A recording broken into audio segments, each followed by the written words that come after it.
રામ રામ સીતારામ જય શિકોતેરમાં કેમ છો બધાય મજામાં? જો આજે બીજું નોરતું છે તો બધાને બીજા નોરતાની હાર્દિક શુભકામના. પહેલાં નોરતાનો તો વિડીયો નથી આવ્યો કારણ કે અમે ગયા હતા. એ હું આ બ્લોગમાં નાખી દઈશ થોડુંક.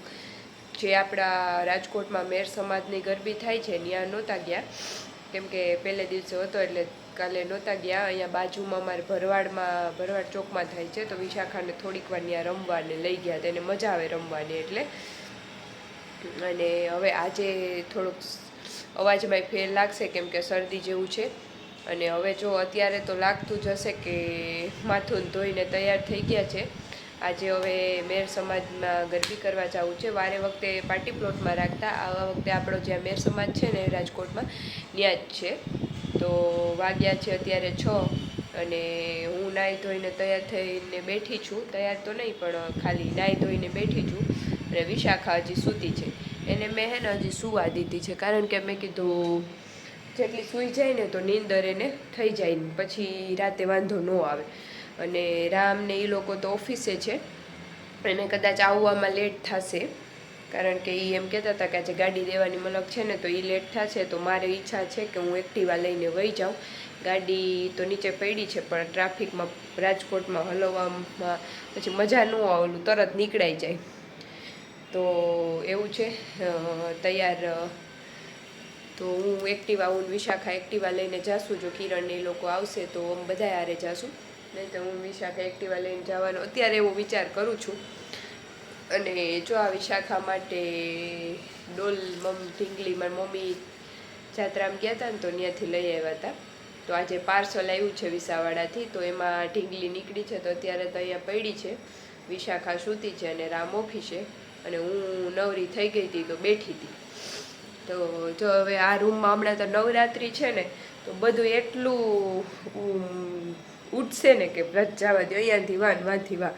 અત્યારે આ રૂમ તો આખો ભર્યો જ છે બેડ ઉપર કારણ કે અહીંયા હે ને જો અત્યારે હે ને આ બધા કપડાં અને ઠેલો અને વિસાવાડાથી ઠેલો આવ્યો છે પાર્સલમાં અને આ વિશાખાને પહેરવાના કપડાં. પછી આ બેગ હે ને મેં અત્યારથી તૈયાર કરી રાખ્યું છે. પછી વિશાખા ઉઠે ને તો એને હજી હોમવર્ક કરાવવું છે, નવડાવવી છે, તૈયાર કરવી છે. તો મેં કીધું પછી આ 3-4 દિવસના કપડાં કાઢીને અહીંયા રાખી દીધા છે કે જ્યાંમાંથી પછી આ હાથમાં પહેરવાના વિશાખાના એ બધું અહીંયા તૈયાર કરી રાખી છે.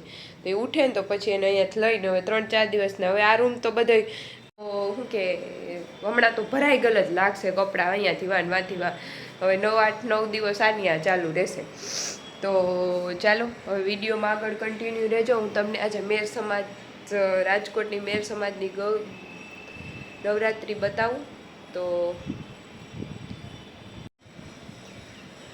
તો જો અત્યારે હું થોડી ક્લિપ નાખું છું ને આના પછી એ હું કાલની જે વિશાખાને મેં અહીંયા હું કહેતી હતી ને કે બાજુમાં ભરવાડ ચોકમાં જે રમવા ગયા હતા ત્યાં છોકરા અને છોકરીઓ રમે છે ને એની થોડી ક્લિપ નાખું છું. અને એના પછીની જે આવશે ને એ આજની નવરાત્રિની આવશે, જે આપણી મેર સમાજની નવરાત્રિની આવશે.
આ બાજુ